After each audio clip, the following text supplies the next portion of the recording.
Tag म्हणजे वाक्याच्या शेवटी विचारलेला संक्षिप्त प्रश्न। आता याच्यामध्ये महत्त्वाच्या बाबी काय असतात ते बघूया।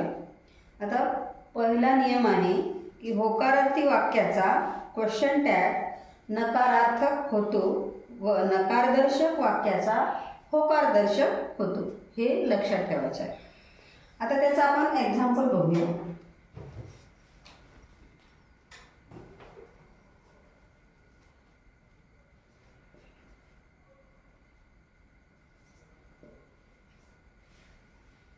एग्जाम्पल आहे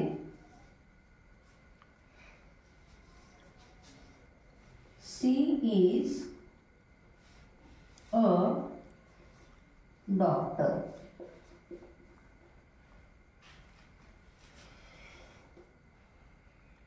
असं वाक्य आहे, सी इज अ डॉक्टर। तर आपल्याला याच्यामध्ये ओळखायचं आहे की सब्जेक्ट कोणता आहे, हेल्पिंग वर्ब कोणता आहे आणि ऑब्जेक्ट कोणता आहे। तर या वाक्यामध्ये सुरुवातीला, वाक्याच्या सुरुवातीला सब्जेक्ट येत असतो आणि सब्जेक्टच्या जाग्यावर नाउन किंवा प्रोनाउन येत असते। तर हे आहे प्रोनाउन, सब्जेक्टच्या जागेवर इथे प्रोनाउन आलेला आहे, म्हणजे हा झाला आपला सब्जेक्ट। आणि सब्जेक्ट जवळच असतो हेल्पिंग वर्ब, आणि हेल्पिंग वर्बच्या नंतर मेन वर्ब असतो। पण या वाक्यामध्ये मेन वर्ब दिलेलं नाही, कारण सी इज अ डॉक्टर इथे हे साधं वाक्य आहे, याच्यामध्ये कोणती क्रिया होत नाहीये, म्हणून इथे मेन वर्ब दिलेलं नाही। इथे एक सिच्युएशन आहे, एक प्रसंग आहे की ती एक डॉक्टर आहे, म्हणून हे झालं आपलं ऑब्जेक्ट। मग आता आपल्याला याच्यावरूनच क्वेश्चन टॅग ठरवायचा असतो। तर क्वेश्चन टॅग करताना काय करायचं आहे की हे जे वाक्य आहे, वाक्य जसंच्या तसं ॲज इट इज लिहून टाकायचं। चला तर मग लिहूया, सी इज अ डॉक्टर। आणि वाक्य पूर्ण लिहिल्यानंतर कॉमा द्यायला विसरायचं नाही, कॉमा दिला। आता याच्यामध्ये शोधायचं आपल्याला की हेल्पिंग वर्ब काय आहे, आणि हे पण शोधायचं आहे की वाक्य नकारात्मक आहे की होकारात्मक आहे। तर सी इज अ डॉक्टर, ती एक डॉक्टर आहे, म्हणजे वाक्य आपलं होकारात्मक आहे। मग होकारात्मक वाक्याचा आपल्याला क्वेश्चन टॅग करताना नकारात्मक करायचा असतो। तर त्याच्यासाठी आपल्याला बघायचं आहे की वाक्यामध्ये हेल्पिंग वर्ब काय आहे। तर हेल्पिंग वर्ब काय आहे, याच्यामध्ये इज आहे, इज, म्हणून इज घेतलं। आणि वाक्य होकारात्मक असल्यामुळे आपल्याला इथे क्वेश्चन टॅग नकारात्मक करायचा आहे, म्हणजेच इजंट। आणि जो सब्जेक्ट आहे तो जशाचा तसा लिहायचा आहे, सी, आणि शेवटी क्वेश्चन मार्क द्यायचा असतो। बघा, क्वेश्चन टॅग करताना काय काय लक्षात ठेवायचं आहे की वाक्य जसंच्या तसं पूर्ण लिहायचं आहे, कॉमा द्यायचा आहे, त्याच्यानंतर हेल्पिंग वर्ब बघायचं आहे कोणतं आहे, जे असेल ते लिहायचं, आणि वाक्य होकारात्मक असेल तर क्वेश्चन टॅग नकारात्मक करायचा आहे। म्हणून आपण इजचं इजंट केलेलं आहे, आणि जो सब्जेक्ट आहे तो जसंच्या तसा लिहिला, आणि शेवटी आपल्याला हुक म्हणजे क्वेश्चन मार्क द्यायचा आहे। म्हणजे किती गोष्टी लक्षात ठेवाव्या लागतील याच्यामध्ये, 1 2, हा निगेटिव्ह 3, हा 4, आणि क्वेश्चन मार्क हे 5। ह्या 5 गोष्टी आपल्याला क्वेश्चन टॅग करताना लक्षात ठेवायच्या आहेत। तर आणखी तुम्हाला क्वेश्चन टॅग समजण्यासाठी आणखी एक उदाहरण घेऊया। चला नेक्स्ट। हेच वाक्य मी निगेटिव्ह लिहिते, हेच वाक्य आपल्याला निगेटिव्ह म्हणजे नकारात्मक लिहायचं आहे, आणि त्याचा क्वेश्चन टॅग आपल्याला होकारात्मक करायचा आहे। तर बघा कसं आहे वाक्य, she is not a doctor.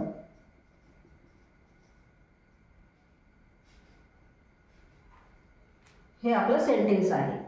तर वरचं सेंटेन्स आपलं होकारात्मक होतं, आणि हे दुसरं जे आहे हे नकारात्मक वाक्य आहे। तर नकारात्मक वाक्याचा क्वेश्चन टॅग कसा करायचा ते बघूया। तर याच्यामध्ये सुद्धा सेम प्रोसेस करायची आहे की पहिल्या याच्यामध्ये आपण वाक्य जशाच्या तसं लिहिलं होतं, याच्यामध्ये सुद्धा जशाच्या तसं लिहूया. She is not a doctor. आता इथे कॉमा द्यायचा आहे. कॉमा द्यायला विसरायचं नाही. कॉमा दिला नाही तर आपलं ॲन्सर चुकते. म्हणून पूर्ण वाक्य झाल्यानंतर कॉमा द्यायचा आहे. आणि आता बघायचं आहे आपल्याला वाक्यामध्ये. आता आपल्याला माहीत झालं याच्यामध्ये नॉट असल्यामुळे हे वाक्य नकारात्मक आहे. मग याचा क्वेश्चन टॅग आपल्याला होकारात्मक करायचा आहे. तर करूया. याच्यात हेल्पिंग वर्ब शोधायचा आहे. कोणता आहे हेल्पिंग वर्ब? इज आहे. म्हणून इज घेऊया. आणि याच्यामध्ये नॉट आहे. आता नॉट इकडे वगळायचा आहे, घ्यायचा नाही. म्हणून आता आपल्याला नॉट घ्यायचंच नाही आहे इकडे. बरोबर आहे.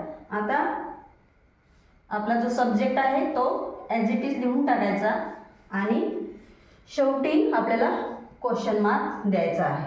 बघा, या होकारात्मक पेक्षा नकारात्मक वाक्याचं क्वेश्चन टॅग करणं अगदी सोपं आहे. याच्यामध्ये काय लक्षात ठेवायचं आहे? नकारात्मक करताना नॉट लिहायचा नाही, पूर्ण वाक्य जशाच्या तसं लिहायचं, कॉमा द्यायचा, हेल्पिंग वर्ब जे असेल ते लिहायचं, सब्जेक्ट जो असेल तो लिहायचा आणि शेवटी क्वेश्चन मार्क द्यायचा. म्हणजे याच्यामध्ये काय काय केलेलं आहे आपण? वाक्य जसंच्या तसं लिहिलं, कॉमा दिला, कॉमा हा एक, दुसरं हेल्पिंग वर्ब 2, सब्जेक्ट 3 आणि क्वेश्चन मार्क 4. याच्यामध्ये 4 गोष्टी लक्षात ठेवायच्या आहे. नकारात्मक वाक्यामध्ये 4 गोष्टी लक्षात ठेवायच्या आणि होकारात्मक वाक्यामध्ये 5 गोष्टी लक्षात ठेवायच्या असतात.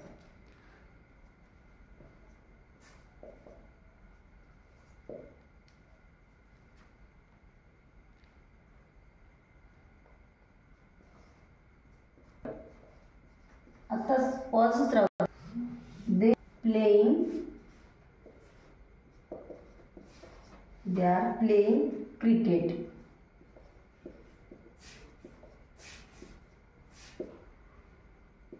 हे आता नेक्स्ट एक्झाम्पल बघणार आहोत आपण. They are playing cricket. आता असं आपलं वाक्य आहे. आता या वाक्याचा आपल्याला क्वेश्चन टॅग करायचा आहे. तर सुरुवातीला आपल्याला वाक्य बघावं लागेल की होकारात्मक आहे की नकारात्मक. तर दे आर प्लेइंग क्रिकेट, ते क्रिकेट खेळत आहेत, म्हणजे होकारात्मक वाक्य आहे. मग याचा क्वेश्चन टॅग कसा करायचा? तर वाक्य आपल्याला ॲज इट इज लिहून टाकायचं आहे. दे आर प्लेइंग क्रिकेट आणि वाक्य पूर्ण लिहिल्यानंतर कॉमा द्यायचा आहे. आणि नंतर वाक्यामध्ये बघायचं आहे की हेल्पिंग वर्ब कोणतं आहे ते शोधायचं आहे. तर हेल्पिंग वर्ब कोणता आहे? आर आहे. म्हणून आर लिहायचा. आणि वाक्य होकारात्मक आहे म्हणून क्वेश्चन टॅग नकारात्मक होत असतो, म्हणून आरंट.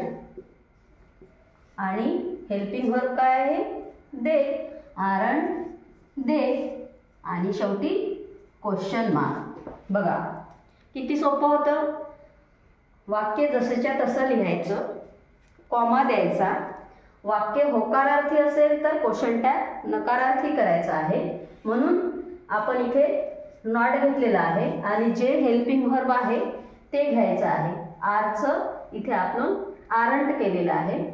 आणि जो सब्जेक्ट आहे दे तो पण जशाच्या तसंच ठेवायचा आहे, दे. आणि शेवटी क्वेश्चन मार्क. मग बघा किती गोष्टी इथे लक्षात ठेवायच्या आहेत. वाक्य जशाच्या तसं, कॉमा 1 नंबर, आर म्हणजे हेल्पिंग वर्ब 2 नंबर, नॉट म्हणजे निगेटिव्ह 3 नंबर, सब्जेक्ट 4 नंबर आणि शेवटी क्वेश्चन मार्क 5. म्हणजे 5 गोष्टी आपल्याला क्वेश्चन टॅग करताना लक्षात ठेवायच्या आहेत. यानंतर आपलं नेक्स्ट एक्झाम्पल आहे दे प्लेड क्रिकेट. तर याचा आपल्याला क्वेश्चन टॅग बनवायचा आहे. तर सेम याच्यासारखाच बनवायचा, पण थोडं याच्यामध्ये चेंजेस आहेत ते तुम्हाला मी सांगणार आहे. बघा, वाक्य जसंच्या तसं हा सुरुवातीचाच नियम आहे म्हणून जसंच्या तसं लिहून टाकू. They played cricket. आणि पूर्ण वाक्य लिहिल्यानंतर आपल्याला काय द्यायचं आहे, कॉमा द्यायचा आहे. कॉमा दिला. आता याच्यानंतर आपल्याला बघायचं आहे, आधीच्या वाक्यात काय शोधलं होतं आपण, की हेल्पिंग वर्ब शोधलं होतं. पण या वाक्यामध्ये हेल्पिंग वर्ब कुठे दिसत आहे का, दे प्लेड क्रिकेट, म्हणजे इथे हेल्पिंग वर्ब नाही. मग काय आलेलं आहे, इथे मेन वर्ब आलेला आहे. काय आलेलं आहे, मेन वर्ब. मग मेन वर्ब आलेला आहे. मग या मेन वर्बमध्ये कोणता टेन्स आहे ते ओळखायचं आहे. तर इथे कोणता टेन्स आहे, तर प्लेला ईडी लागलेला आहे. काय लागलेला आहे, ईडी. म्हणजे कोणता टेन्स असेल, हा पास्ट टेन्स असेल. मग पास्ट टेन्स असल्यानंतर जेव्हा पास्ट टेन्स असतो तेव्हा डीड हे हेल्पिंग वर्ब आपल्याला घ्यावं लागतं. कशासाठी, पास्टसाठी. आणि प्रेझेंटसाठी आपल्याला डू. पास्टसाठी आपल्याला डीड हे हेल्पिंग वर्ब वापरावं लागतं आणि प्रेझेंटसाठी डू किंवा डज हे हेल्पिंग वर्ब वापरावं लागतं. पण आपल्या वाक्यामध्ये काय आहे, पास्ट टेन्स आहे, म्हणजे मेन वर्बला ईडी लागलेला आहे. म्हणून आपल्याला कोणतं हेल्पिंग वर्ब वापरावं लागेल, डीड. मग आता आपण डीड वापरूया, डीड. मग वाक्य होकारात्मक आहे का नकारात्मक आहे, तर वाक्य होकारात्मक आहे. दे प्लेड क्रिकेट, म्हणजे ते क्रिकेट खेळतात. दे प्लेड क्रिकेट म्हणजे या वाक्यामध्ये पास्ट टेन्स आहे, म्हणजे ते क्रिकेट खेळले. तर आपल्या या मेन वर्बनुसार आपल्याला हेल्पिंग वर्ब यूज करायचा आहे. तर पास्टसाठी आपण डीड हे हेल्पिंग वर्ब यूज करत आहोत. म्हणून पूर्ण वाक्य लिहिल्यानंतर जसेच्या तसं लिहिल्यानंतर कॉमा घेतला, हेल्पिंग वर्ब घेतलं या टेन्सनुसार. आणि मग आता वाक्य होकारात्मक आहे, तर आपल्याला टॅग करताना नकारात्मक वाक्य करायचं असते. म्हणून डिडंट. आणि हेल्पिंग सब्जेक्ट काय आहे, दे. आणि शेवटी क्वेश्चन मार्क. बघा याच्यामध्ये आपण काय काय गोष्टी लक्षात ठेवायच्या आहेत आपल्याला, की वाक्य जसं दिलेलं आहे तसंच लिहायचं. कॉमा घ्यायचा म्हणजे एक गोष्ट. त्याच्यानंतर हेल्पिंग वर्ब या टेन्सनुसार यूज करायचं, म्हणजे पास्ट असेल तर पास्ट, प्रेझेंट असेल तर प्रेझेंटनुसार. या मेन वर्बनुसार आपल्याला इथे हेल्पिंग वर्ब वापरायचा आहे. तर आपला मेन वर्ब आहे पास्ट टेन्सचा, म्हणून आपण इथे डीड वापरलेला आहे. म्हणून डीड ही दुसरी गोष्ट, आणि नॉट तिसरी गोष्ट, सब्जेक्ट चौथी गोष्ट, आणि क्वेश्चन मार्क पाचवी गोष्ट. म्हणजे तुम्हाला सारासार असं लक्षात असेल की क्वेश्चन टॅग बनवताना आपल्याला 5 गोष्टी लक्षात ठेवायच्या आहेत. कोणत्या, की वाक्य जशाच्या तसं लिहायचं, कॉमा द्यायचा, त्याच्यानंतर या मेन वर्बनुसार हेल्पिंग वर्ब वापरायचं, आणि आपला टॅग होकारार्थी, वाक्य होकारार्थी असेल तर आपला टॅग काय होईल, नकारार्थी होईल. आणि सब्जेक्ट आहे तो ॲज इट इज लिहायचा, आणि शेवटी क्वेश्चन मार्क द्यायचा.